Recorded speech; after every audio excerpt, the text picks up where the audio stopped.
Bonjour à tous, bienvenue à Ardha Kripa Rouen. Nous allons continuer notre lecture du Srimad Bhagavatam. On est toujours au troisième chant, chapitre 7, verset 14. Om Namo Bhagavate Vasudevaya.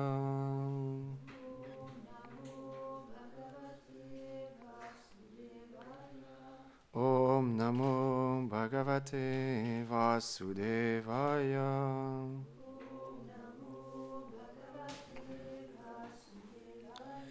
Om Namo Bhagavate Vasudevaya.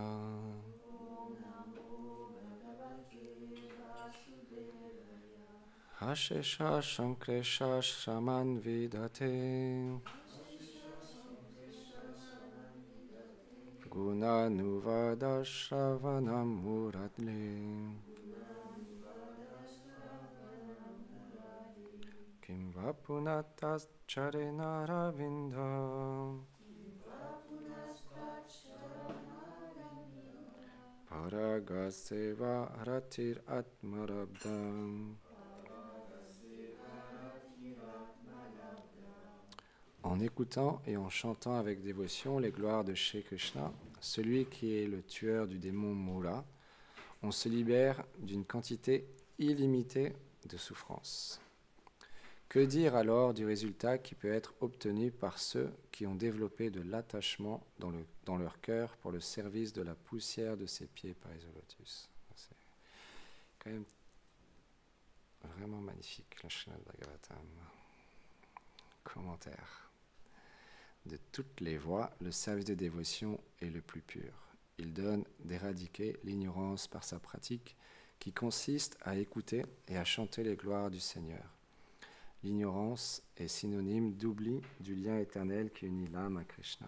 Aussi, la destruction de l'ignorance ne peut-elle se faire complètement que lorsque l'âme réalise son lien d'amour avec lui. L'attachement à Krishna et l'éveil de l'amour pour Dieu ne sont pas produits par un effort. Tous deux se révèlent aux dévots. Quand le Seigneur est satisfait de son service, alors il se révèle lui-même. Le résultat principal de l'apparition de l'amour de Dieu, Rati, n'est pas la destruction de l'ignorance, mais le fait que cet amour attire Krishna. C'est ce qui est indiqué dans ce verset. Jai. Om Namo Om Ganatimirandasya Ganam Jalam Sharakaya Shakshur Militam Yena Tasmai Shri Gurave Namaha. Namam Vishnu Padaya Krishna Preshtaya Bhutare Srimati Bhaktivedanta Swami Niti Namine Namaste Sarasvati Deve Gauravani Pracharine Nirvishesha Shunyavadi Pashatya Deshatarine. Jai Shri Krishna Chaitanya Prabhu Nityananda Shri Advaita Gadadhar Shivasadi Gaura Bhakta Vrinda. Hare Krishna Krishna Krishna Hare Hare Hare Rama Rama Rama Hare Hare. Vrindahe Tulasi Devyaye Priyaye Keshava Sacha Krishna Bhakti Pratidevi Satyavate Namo Namaha. Vanchakarpatarubhyacha Kripa Sindhubhyahe Vacha Patitanam Pavanebhyo Vaishnavebhyo Namo Namaha. Avant de commencer à parler, j'implore les bénédictions, notre filiation spirituelle, Srila Prabhupada, Gurudev, toutes les dévotes et les dévots ici assemblés, pour glorifier le Seigneur suprême Shri Krishna. C'est tellement du nectar, le Srimad Bhagavatam. Simplement en écoutant et en chantant les gloires du Seigneur Shri Krishna, on atteint la perfection. C'est pourquoi l'écoute est tellement importante. C'est pour ça que les acharyas ont expliqué, alors normalement, chez la Bhaktisiddhanta Sarasvati Thakur Prabhupada, il avait instauré, lui, qui est comme un sandwich de Harikatha. Il y a un Harikatha, une glorification du Seigneur Krishna le matin et le soir. Comme ça, quand on se réveille, on fait notre pratique spirituelle, on entend sur les gloires de Krishna, et avant de se coucher, on entend sur les gloires de Krishna. C'est le sandwich transcendantal. C'est les acharyas qui ont mis ça en place. Alors après, avec le temps, comme il y a différents acharyas qui viennent, et notamment chez la Prabhupada, ont instauré au minimum une classe par jour. Donc on peut voir dans tous les temples, il y a une conférence qui glorifie le Seigneur Shri Krishna et ses associés, ses dévots, tous les jours. Et pour atteindre cette perfection, on a besoin particulièrement d'entendre de la bouche des Vaishnavas qui sont qualifiés.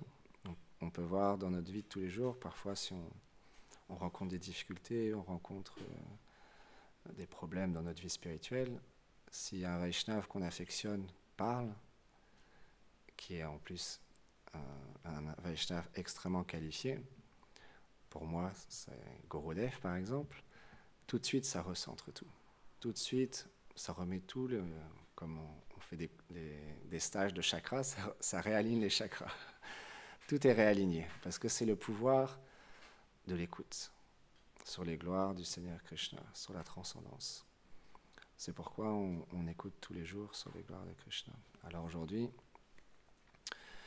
je voulais continuer la conférence qui m'a aussi beaucoup touché et que j'apprécie beaucoup, qu'on a partagé dimanche, que Keshava Swami a partagé, et donc j'ai pris le temps de traduire, et puis j'aimerais qu'on continue ensemble, parce que pour atteindre cette perfection que Gurudev explique dans le commentaire, on a besoin aussi de comprendre quels sont les obstacles de notre vie de tous les jours.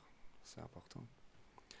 Et donc dimanche, on a parlé de ces obstacles, de croire que les obstacles dans notre vie, ils ne viendront pas. Ça, c'est une mauvaise mentalité de croire que peut-être que dans un autre pays, dans une autre ville, ils vont peut-être avoir des obstacles, ou peut-être que d'autres personnes vont avoir des obstacles, mais moi, je ne vais pas avoir d'obstacles.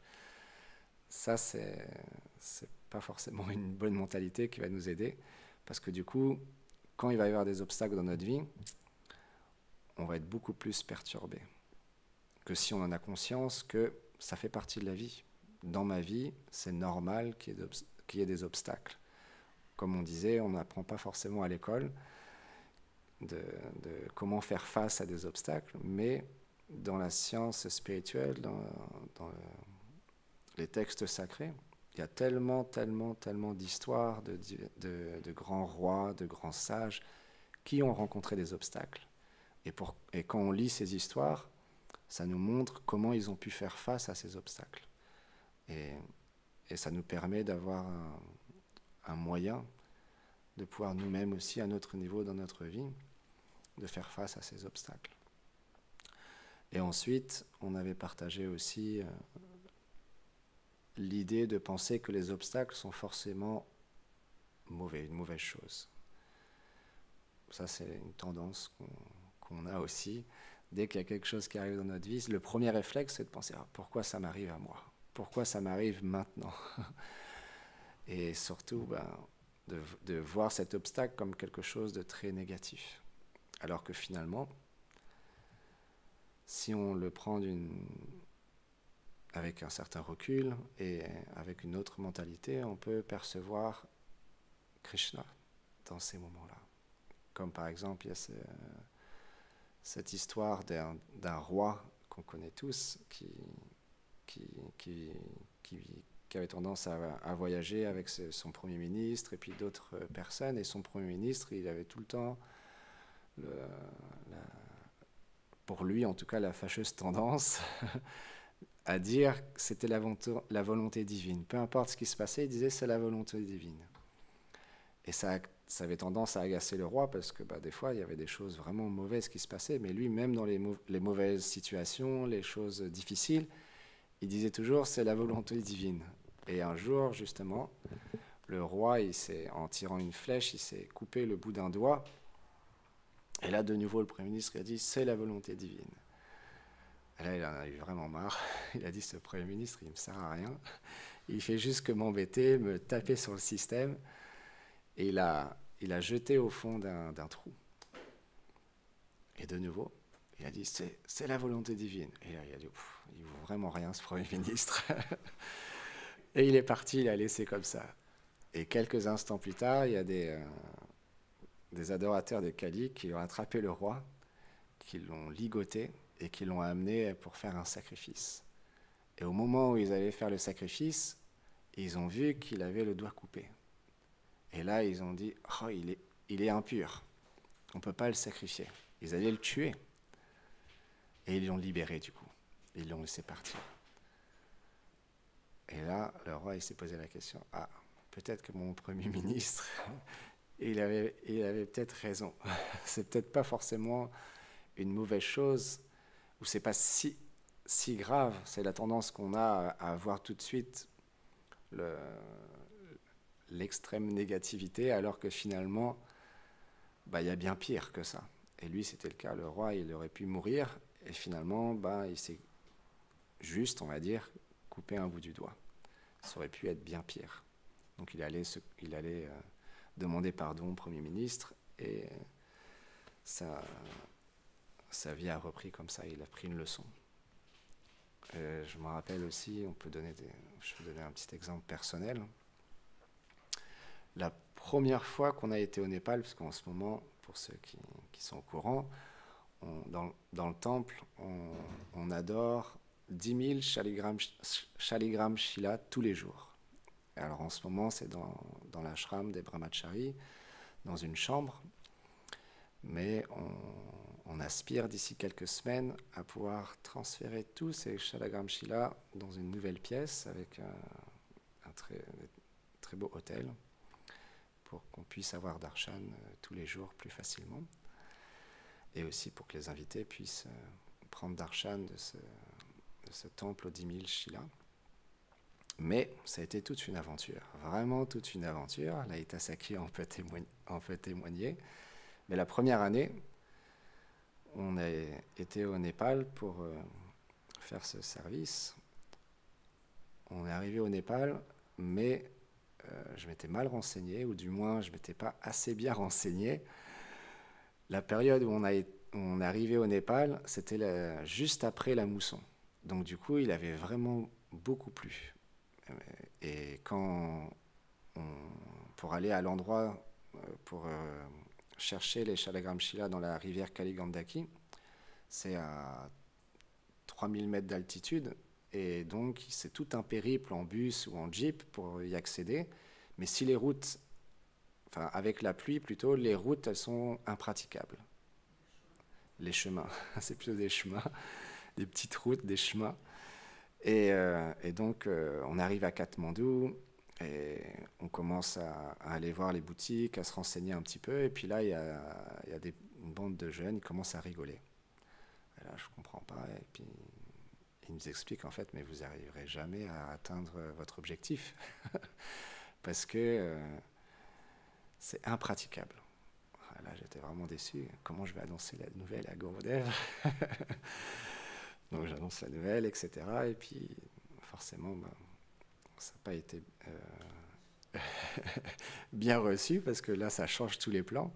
Mais le soir, Gorodev, c'est ça là aussi, les Vaishnavas, ils sont là pour nous rectifier, nous apprendre. Parce que là, il m'a appris, il m'a expliqué, quand tu organises quelque chose pour le service du Seigneur, il faut toujours vérifier au moins 3 fois minimum. Là, j'avais vérifié qu'une fois. J'avais fait confiance qu'à une personne. Dans ce monde, il faut au moins avoir 3 avis de personnes différentes. Minimum, il m'a dit. Mais le soir, avant de se coucher, je lui ai demandé pardon à Gorodev, et puis il a dit, ne t'inquiète pas, de toute façon, comme le Premier ministre, Gorodev, il m'a dit, c'est la volonté divine qu'on soit là, il va y avoir sûrement des arrangements qui vont être faits pour qu'on ramène des Shaligram Shila, parce que Krishna, il veut venir sous cette forme au temple. C'est ça les Vaishnavas, c'est qu'ils ont une autre perception des obstacles qui viennent. Parce que là, il y avait vraiment un obstacle. On était 6 ou 7 à partir, on avait réservé les tickets, on planifiait vraiment pour aller dans Kagbeni, dans la rivière Kaligandaki, et là, tous les plans s'écroulent. Mais Gorodev, il m'a dit ça. Et le lendemain, on a tant bien que mal essayé de trouver une solution, et les personnes qui étaient à la réception de l'hôtel il a dit, ah ben, j'ai peut-être une solution, mais sa solution qu'il me donnait, vous voyez, il avait un sourire, il n'y croyait pas vraiment lui-même. Mais il s'est dit, pourquoi pas essayer, parce qu'il connaissait, enfin, ou du moins, une de ses connaissances connaissait le head priest, c'est le pujari en chef, le président du temple le plus important de Katmandou. Donc c'était vraiment une haute personnalité. C'est pour ça qu'il n'était pas sûr qu'on puisse la rencontrer, mais il s'est dit, je vais quand même tenter, ils sont vraiment dans une situation difficile. Et il appelle son contact, et puis quelques heures plus tard, son contact, il lui dit, ok, il est d'accord pour les rencontrer. Lui, il était surpris en fait. Il ne s'attendait pas à ce qu'il accepte de nous rencontrer. Et on a rencontré cette personne, et à partir de ce moment-là, on a compris, parce que cet homme-là a vraiment fait tous les arrangements pour nous aider à ramener Krishna sous la forme des Shilas. Donc ça montre bien qu'on perçoit les choses d'une certaine manière, on perçoit les obstacles qui viennent à nous d'une certaine manière, mais finalement, si on est réceptif et on voit la présence divine dans toute chose, on peut comprendre que finalement ça peut être un arrangement divin et on peut transcender cet obstacle. Mais pour ça, il faut prendre refuge dans le Seigneur suprême, refuge dans le maître spirituel. Et donc on va continuer, parce que le troisième, c'est de penser que les obstacles sont insurmontables. Non, avant, je voulais partager aussi autre chose. J'avais une belle histoire à vous partager. C'est un Anglais d'origine indienne aussi, alors qui s'appelle... Il faut que je retrouve son nom. Il le surnommait J.D. Janaki, je crois. Ah oui, voilà, c'est ça. Janakinath Prabhu. C'est un brahmachari qui vivait en Angleterre. Et à l'âge de 31 ans, il a ressenti des douleurs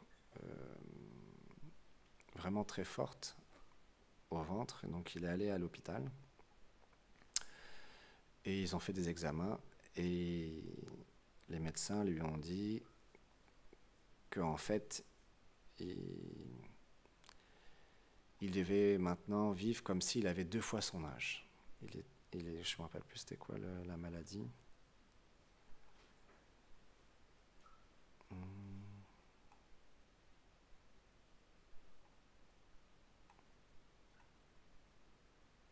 Ah oui, voilà.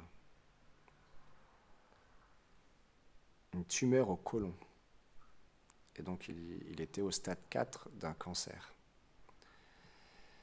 Et donc il lui restait peut-être quelques années à vivre en fait. À 31 ans, c'est jeune.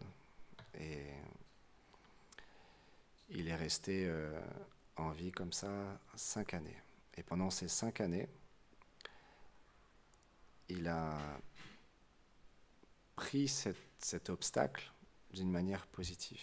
Il s'est dit, maintenant, je vais vivre chaque instant comme si c'était le dernier. Je vais faire en sorte que ma vie devienne un exemple et donne un espoir aux gens qu'on peut vivre nos derniers instants dans la joie. Et c'est ce qu'il a fait. Il a été dans différentes écoles, universités, entreprises, et il a fait un discours qu'on peut trouver sur YouTube. Et il explique en fait aux gens dans ce discours-là, voilà, il n'y a pas de négativité, c'est ça, vous pouvez regarder sur YouTube, il n'y a pas de négativité. Donc là, il parle aux gens et il dit, il y a beaucoup de choses dans ma vie qui s'est passé, qui étaient vraiment merveilleuses. Et à l'âge de mes 31 ans, j'ai reçu le plus beau cadeau de ma vie. Est-ce que vous voulez voir ce cadeau ? Et donc là, tout le monde est un peu impatient, tout le monde dit, oui, on aimerait bien voir ton cadeau. Et là, il montre l'image du cancer et la tumeur au côlon. Et là, tout le monde est là, oh, c'est pas très joli à voir, et c'est un peu plutôt négatif. Et il a dit, voilà ce que j'ai reçu à mes 31 ans. Voilà le cadeau que j'ai reçu. Et en fait, pendant tout le discours, il explique que lui, il est un moine, qu'il a une pratique spirituelle, et que ce, ce, ce cadeau qu'il a reçu, c'est comme ça que lui, il l'appelle, ça l'a aidé à se rapprocher du Seigneur. Ça l'a aidé à voir et à remercier le divin pour tout ce qui lui est arrivé dans sa vie. Parce que Keshav Swami, qui était avec lui dans l'ashram, il lui a expliqué, je crois que c'était 3 semaines avant qu'il décède, il lui a dit que les 5 dernières années de sa vie ont été les meilleures. J'y ai trouvé de la joie, j'ai fait mes plus grandes contributions, j'ai tant appris sur la vie et je me suis rapproché de Krishna. Je ne changerai ça pour rien au monde. Donc ça, c'est vraiment une manière de voir les obstacles avec la grâce divine. Parce que le vrai sens des obstacles, ce ne sont pas là pour nous détruire. Krishna ne fait pas tous ces obstacles-là pour nous détruire, mais au contraire pour nous rapprocher de lui. La reine Kunti, par exemple, elle expliquait dans ses prières qu'elle prie le Seigneur de lui donner encore plus d'obstacles dans sa vie, parce que dans ces moments-là, elle se sent beaucoup plus proche de lui. Donc c'est les dévots du Seigneur, ils ont cette mentalité-là. Justement, ils représentent parfaitement cette tendance de ne pas voir les obstacles autrement que la grâce divine, ou que le Seigneur est derrière chaque chose. Je me rappelle aussi une fois, j'étais à Paris, on avait commencé tout juste une collecte pour commencer le projet Ahimsa. Et à l'époque, la maison on avait commencé à faire les démarches, on avait donné notre accord et les personnes aussi avaient donné leur accord. Et ils étaient 3 frères et sœurs, ils avaient hérité d'une maison à quelques stations d'ici. C'était pas la maison qui était là à côté, c'était une autre maison qui était prévue. Il y avait un appartement à l'étage avec juste une salle de bain et puis une toilette, et au rez-de-chaussée il y avait une cuisine avec un salon, et l'idée c'était de complètement tout casser au rez-de-chaussée et de faire une grande salle pour nos spectacles. À l'époque, c'était ça l'idée. Et donc tout était en place, et le temple allait acquérir la maison. Et en pleine journée de collecte, Gorodev il m'appelle et il me dit finalement ils se sont retirés de la vente. Ils ne sont pas d'accord sur le prix, et donc ça a été annulé. Et de nouveau, Gorodev il m'a dit c'est la volonté de Krishna, parce que c'est quand même un peu loin. C'était juste à quelques stations de métro. Moi, ça m'avait beaucoup perturbé, parce que les changements, quand on n'est pas une âme libérée, c'est jamais évident. On n'aime pas trop les choses qui changent. On préfère une belle ligne droite, sans embûches, sans rien, pas d'obstacles.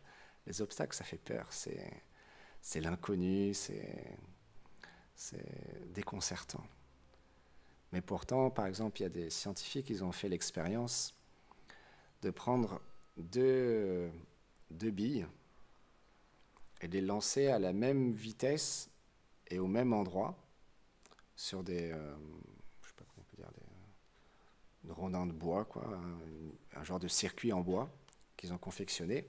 Il y a un circuit en bois qui est comme une ligne droite, et l'autre, c'est des petites dunes comme ça. Et l'expérience montre que la bille qui est lancée, sont lancées avec la même vitesse la bille, avec les petites dunes, elle va beaucoup plus vite et elle arrive plus vite à destination. Là, c'est le même principe. Krishna, il nous met des obstacles, il nous met des difficultés dans notre vie pour qu'on arrive plus vite auprès de lui. C'est ça l'idée. Même si on n'aime pas trop, on préférait une belle ligne droite, si on veut vraiment retrouver notre réalité, retrouver qui nous sommes, quel est notre lien d'amour avec Krishna, on doit accepter que les obstacles vont faire partie de notre vie et que c'est nécessaire, qu'on a besoin en fait de ces obstacles pour nous faire progresser. Ces obstacles-là ne sont pas faits pour nous détruire, ils sont là, ils sont mis en place pour nous permettre de nous rapprocher de Krishna. Gurudev, il m'a dit un jour qu'on ne doit pas penser que Krishna il met ces obstacles-là dans notre vie si on n'est pas prêt à les surmonter. Parce que Krishna il est notre meilleur ami. Donc s'il nous met nos obstacles, c'est qu'on peut les dépasser. Donc transformer ces obstacles en opportunités. C'est cette mentalité-là qu'on doit travailler, on doit corriger.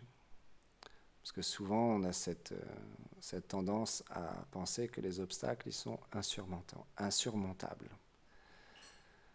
On va souvent penser, je suis d'accord, il y a des obstacles qui vont arriver,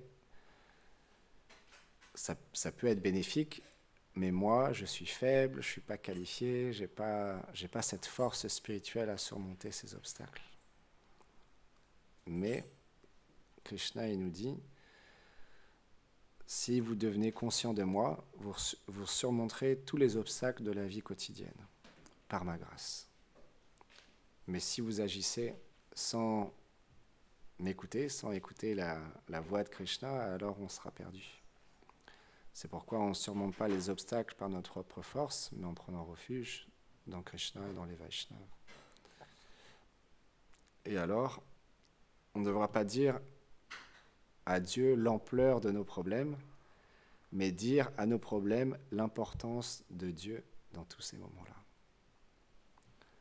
Quand Krishna est avec nous, on peut tout surmonter, parce qu'il est comme le conducteur de notre bateau. Si on navigue sur l'océan, on a besoin d'un capitaine. Et si on choisit d'emprunter le chemin spirituel, on doit placer Krishna comme notre capitaine de notre bateau. Et sur l'océan, il y a parfois des tumultes, il y a parfois des grosses vagues qui vont apparaître. Mais Krishna est le meilleur de tous les capitaines, donc il ne pourra pas faire couler le bateau. Il sera tellement expert que n'importe quelle vague pourra survenir dans notre vie, il sera toujours là pour nous aider et nous accompagner. Donc on doit chercher le bon côté du mauvais. Parce que quand quelque chose de négatif nous arrive, on ne doit pas rester focalisé sur le négatif. On doit voir aussi toutes les autres choses positives qu'il y a autour de nous. Si on reste juste focalisé sur le négatif, on ne pourra plus avancer. On sera trop focalisé sur le négatif et on ne pourra plus surmonter les épreuves. On doit aussi voir toutes les choses positives qu'il y a autour de nous. Et aussi de voir le bien qui peut naître du mal.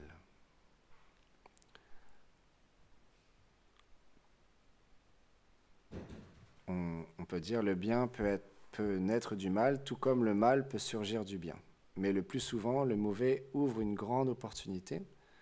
Ne jugeons jamais une situation sur l'instant, soyons patients, recherchons une perspective plus élevée. On doit se demander à l'intérieur, qu'est-ce que Krishna m'enseigne à travers ce moment, à travers cet obstacle? Quel est le bien que Krishna veut que je développe? Quelle qualité il veut que je développe à travers cet obstacle? Ça peut être la patience, la persévérance, le courage, la détermination, l'abandon, toutes sortes de qualités que Krishna veut nous faire développer. Et parfois aussi, les obstacles ne sont pas ce que l'on croit, comme on a vu tous ces divertissements. Donc on doit penser que l'épreuve, c'est pas l'épreuve elle-même, l'obstacle, c'est pas l'obstacle, c'est notre mentalité. Et si on pense à l'intérieur de nous que les obstacles ne devraient pas venir, que s'ils viennent, c'est qu'ils sont mauvais et qu'ils sont insurmontables, on doit plutôt adopter un autre mantra, c'est ajuster nos attentes, accepter la situation, aspirer à se connecter davantage à Krishna. Et donc la vraie paix, pour finir, la paix ne vient pas de l'absence de chaos, parce qu'il y aura toujours des obstacles, il y aura toujours des situations difficiles. La paix, c'est la présence de Krishna dans chaque situation. C'est ça la véritable paix. Et c'est ça la vraie sérénité. Et pour conclure, la vie est pleine d'obstacles, ça c'est sûr, mais ils ne sont pas nos ennemis. Ce sont des professeurs déguisés, des leviers de croissance, des appels à revenir à l'essentiel. Quel est l'essentiel? C'est notre relation éternelle avec Radha et Krishna. Donc pour finir, cette conférence pour moi est vraiment importante parce que c'est une des choses les plus difficiles pour moi.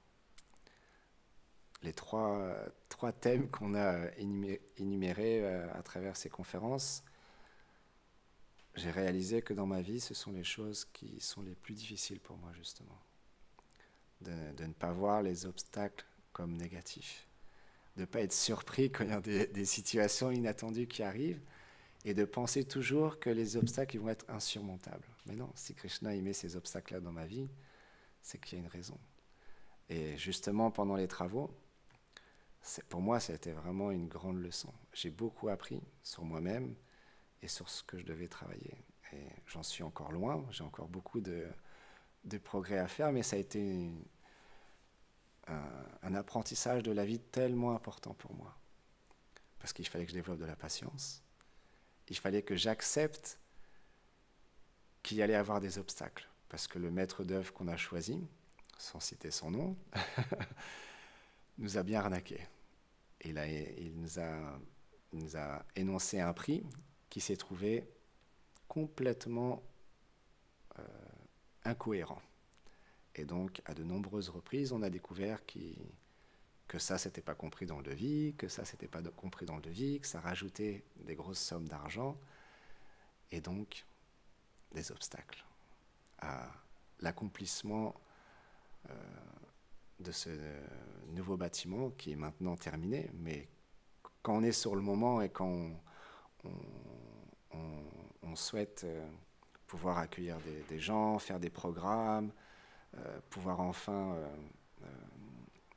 accueillir plus de monde et commencer à organiser des retraites, etc., mais que ça tarde, eh ben, ça fait travailler la patience. Et pour moi, c'était vraiment une belle épreuve que maintenant je réalise à quel point Krishna a fait tous ces arrangements-là pour que je puisse progresser. Et dans notre vie, on a chacun nos obstacles, on a chacun nos tsunamis, nos tremblements de terre, ou quand il y a quelque chose qui se passe, ça fait trembler, tout notre être en nous, il tremble. Personne ne le voit, mais nous, à l'intérieur, ça bouillonne. C'est la cocotte minute. Et pour ça, on a besoin de prendre du recul, on a besoin d'analyser, prendre refuge dans les Vaishnavas et comprendre que Krishna, il fait ça pour nous faire travailler, pour nous faire progresser. C'est comme un professeur déguisé. C'est le chemin de la vie qui nous mène à un but tellement merveilleux. Parce que pour arriver au plus haut but de l'existence qui est Prema, l'amour de Dieu, on a besoin de purifier certaines choses et de transcender certaines choses en nous, de nous dépasser. Et pour ça, cette conférence, pour finir, m'aide beaucoup, va continuer à m'aider, parce que c'est un bon rappel dans tous ces moments-là de la vie, parce qu'on ne peut pas dire qu'à un moment ou à un autre, ça va s'arrêter. Il y aura toujours des obstacles. Parce que, comme il explique dans cette conférence, c'est le mental, notre pire ennemi dans ces moments-là. Parce qu'il nous fait percevoir les choses d'une certaine manière alors qu'on peut les percevoir autrement. Et c'est ça le but. Go, Premanande Haribo.